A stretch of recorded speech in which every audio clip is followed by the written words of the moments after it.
প্রতিবাদ যদি না করি। কুষ্টিয়ার কুমারখালীতে মাদক, সন্ত্রাস, চাঁদাবাজি ও কিশোর গ্যাং নির্মূলে রীতিমতো জেগে উঠেছে সচেতন জনগণ। বৃহস্পতিবার ১৭ জুলাই দুপুরে কুমারখালী যদুবৈরা সড়কের শহীদ গোলাম কিবরিয়া সেতু এলাকায় আয়োজিত এক সচেতনামূলক সমাবেশ ও প্রতিবাদ শোভাযাত্রায় ৮ দফা ঘোষণা করা হয়। এই ৮ দফা দাবি লিখিতভাবে তুলে দেওয়া হয় উপজেলা নির্বাহী কর্মকর্তা ইউএনওর হাতে। আর দাবি পূরণের জন্য প্রশাসনকে দেওয়া হয়েছে ৩ দিনের আলটিমেটাম। সমাবেশটির আয়োজন করে স্বেচ্ছাসেবী সংগঠন আলোর সন্ধান। সভাপতিত্ব করেন সংগঠনটির সভাপতি ও যুব অধিকার পরিষদের সিনিয়র সহ সভাপতি শাকিল আহমেদ তিয়াস।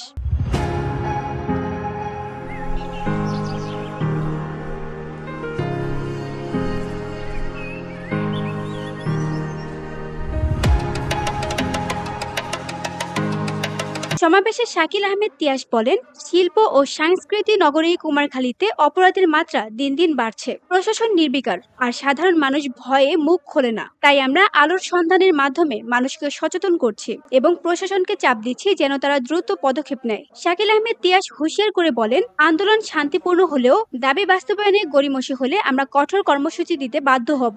একটি ছেলে, তার বাবা মার অনেক স্বপ্ন থাকে, সেই স্বপ্নকে বড় আস্তে আস্তে সেই স্বপ্নকে লালন করেই ছেলেদের বড় করে। সেই ছেলে হয় কোপ খেয়ে রাস্তায় শুয়ে আছে, অথবা কোপায়ে পুলিশের ভয়ে পালিয়ে বেড়াচ্ছে। এটা কিন্তু বাবা মা চায় না, আমরা সামাজিক মানুষ হিসাবেও চাই না। ছোট্ট একটি জীবন, এত চাওয়া পাওয়ার কোনো দরকার নেই। এখানে মানুষের কল্যাণে কাজ করে যেতে হবে।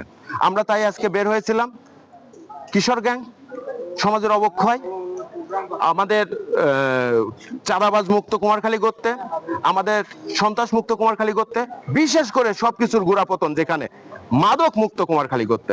তারই লক্ষ্যে আমরা কুমারখালী ব্রিজ সংলগ্ন, যদুবৈরা ব্রিজ সংলগ্ন গোল চত্বর থেকে আমাদের প্রোগ্রাম শুরু করে, তারপরে আমাদের কুমারখালী মাদক এলাকা বলে আখ্যায়িত, চিহ্নিত সেই মাদক এলাকা মধ্যে কিছুটা সময় আমরা একটা স্পষ্ট বার্তা দিই, ৩ দিনের আলটিমেটাম দিই এবং ওসি সাহেবকে মনে করে দিতে চাই ওনার দায়িত্ব, সমাজের দায়িত্ব সমাজ থেকে অপরাধ নির্মূল করা। সেটার আলটিমেটাম দিই। সেখান থেকে আমরা বের হয়ে বাজারের মধ্যে যে রাস্তা দখল করে, ফুটপাত দখল করে ছোট্ট রোডটা মানুষের জ্যামজট সৃষ্টি করেছে, সেটা একটা সমাধানের জন্য আমরা কথা বলি।